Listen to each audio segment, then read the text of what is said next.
Tony Peterson here for Top 5 Rock Lists.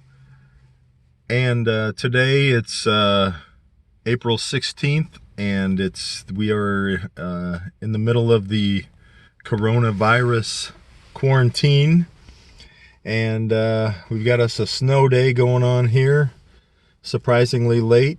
And so what I'm going to be doing is I'm going to do a top 5 rock and roll list from this classic rock fan that's buying, collecting, listening to rock and roll has been my hobby for my life.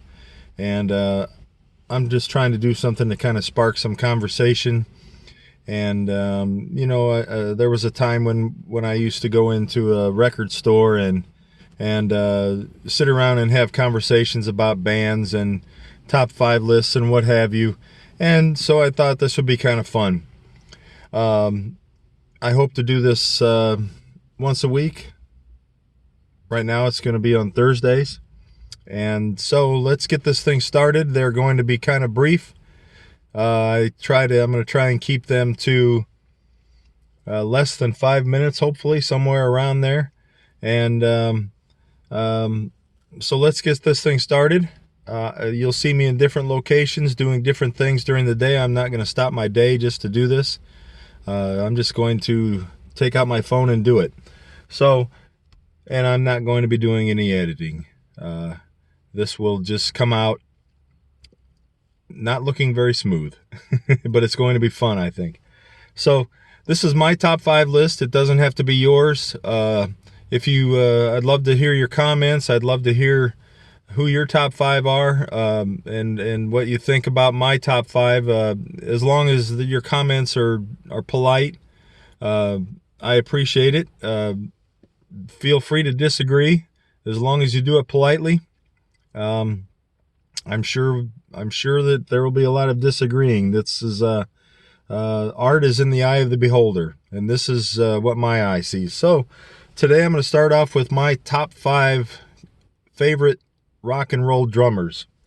We're going to start off with number 5, Ringo Starr. He is like the human metronome. He's very steady. He made everybody he played with better because he was so steady. The people could play around him, and they could just count on him being there when they needed him to be there. Number 4 is Dave Grohl. He doesn't play much anymore. This was from the 90s basically, but he hit those drums like he was mad at them. He hit them like he was trying to break them. He was a very heavy-handed drummer. I love to watch Dave Grohl and listen to Dave Grohl drum. Number 3, Neil Peart. I used to call him Neil Peart. And then when he died, I heard everybody calling him Neil Peart. So that's he is my number 3. Neil Peart, what I liked about him was when he played he put hooks into his drum licks. So in other words, they were really catchy, and of course they were complex too. But when you're I'm not sure if there's many drummers that have had people doing the air drums more often than him, other than maybe the Phil Collins In the Air Tonight. But he's got hooks in all of his songs, and it makes it a lot of fun to listen to. Number 2 on my list is Stuart Copeland from The Police, of course. He does something different with his rhythm, and he seems like he's hitting on the 3 instead of the 1, instead of the 2 and the 4. He does something with her where he will hit on the 2-3 instead of the 2-4, and it's interesting to me, and I found it easy to move my feet and move my hips when I was listening to Stuart Copeland, and I love his drumming. Number 1, it's going to be Keith Moon from The Who, of course.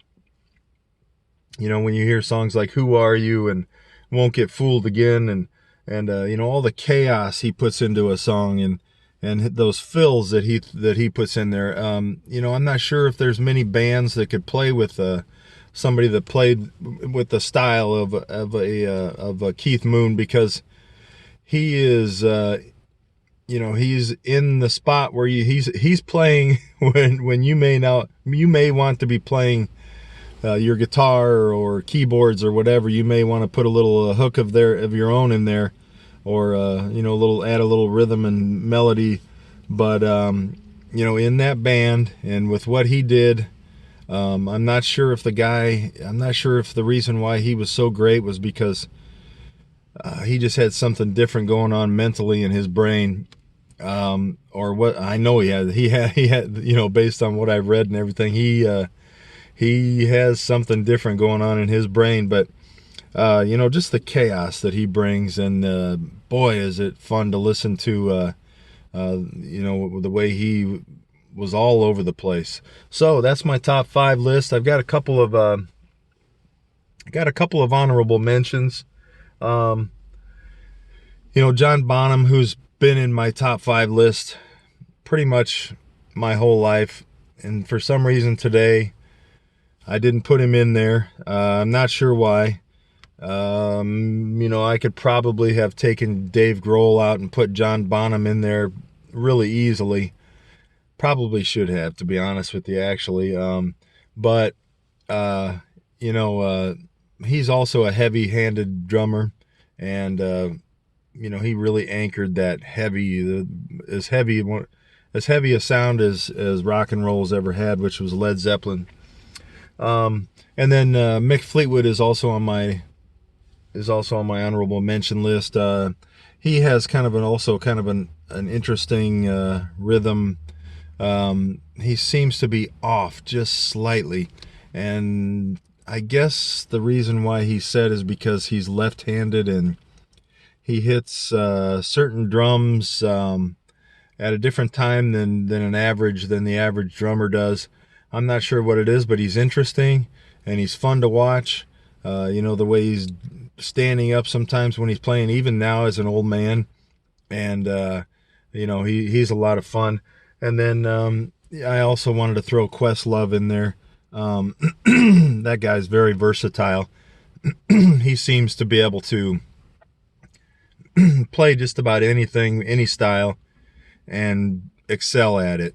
You know, I probably wouldn't have even known about him if it wasn't for the you know, him being on the Tonight Show. I mean, I knew about the Roots and everything, and I listened to them, but I didn't really listen for Questlove that much back then. And now I find myself listening just to hear what Questlove's up to. So that's it. I plan on being next Thursday. I hope to be less long-winded, hopefully. We'll see. And don't forget to hit the subscribe button and like. And I look forward to and welcome your comments as long as they're nice, as long as they're not mean. All right, Tony Peterson here, signing out for top 5 rock list.